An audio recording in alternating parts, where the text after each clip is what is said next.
আসসালামু আলাইকুম। হ্যালো বন্ধুরা, আজকে আমি পার্টস অফ স্পিচের বিস্তারিত আলোচনা করব।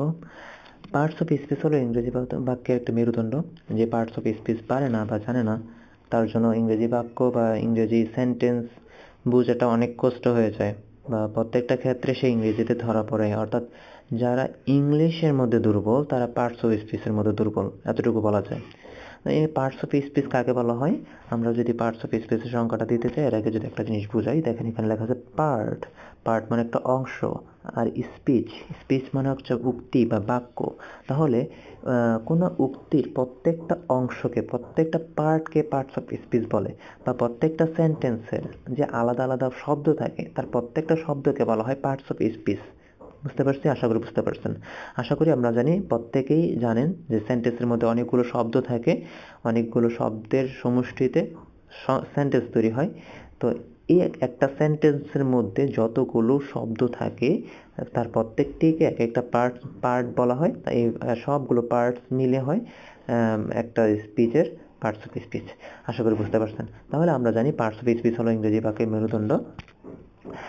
আর একটি বাক্য তৈরি করতে এর অর্থ বুঝতে হলে পার্টস অফ স্পিচ জানা অপরিসীম এবং প্রয়োজন অনেক বেশি। তাহলে পার্টস অফ স্পিচ কত প্রকার আমরা জানি সবাই।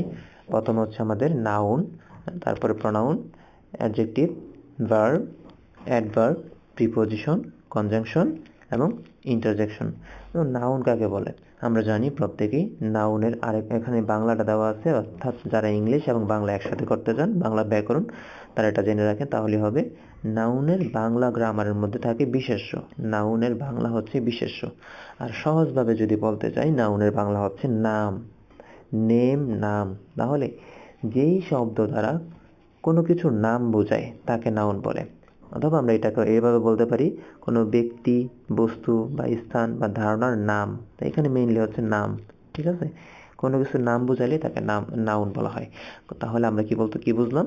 কোনো কোনো কিছুর নামকে নাউন বলে। নাউন যেমন হতে পারে একটা স্থানের নাম, ব্যক্তির নাম হলে কি হবে? রহিম, করিম হতে পারে। বস্তুর নাম বলতে গেলে কি হতে পারে? বস্তু হতে পারে আমাদের, যেমন বুক একটা বস্তু। হ্যাঁ, তারপরে স্থানের নাম, যেমন ঢাকা একটা স্থান, ধারণা, তারপরে ক্যাট। এগুলোর প্রত্যেকটা আলাদা আলাদা নাম আমরা জানি। আমরা চোখে যা দেখি তাই নাম বা নাউন। আমরা চোখে যা দেখি তাই নাউন। ওকে, প্রনাউন কাকে বলে? আচ্ছা, প্রনাউন হচ্ছে নামের পরবর্তীতে আমরা যে শব্দগুলো ব্যবহার করি তাগুলো আমরা প্রনাউন বলি। নামের পরিবর্তে যেই শব্দগুলো আমরা ব্যবহার করি সেই শব্দগুলোকে প্রনাউন বলে। যেমন আমার নাম হচ্ছে ইমরান, এখন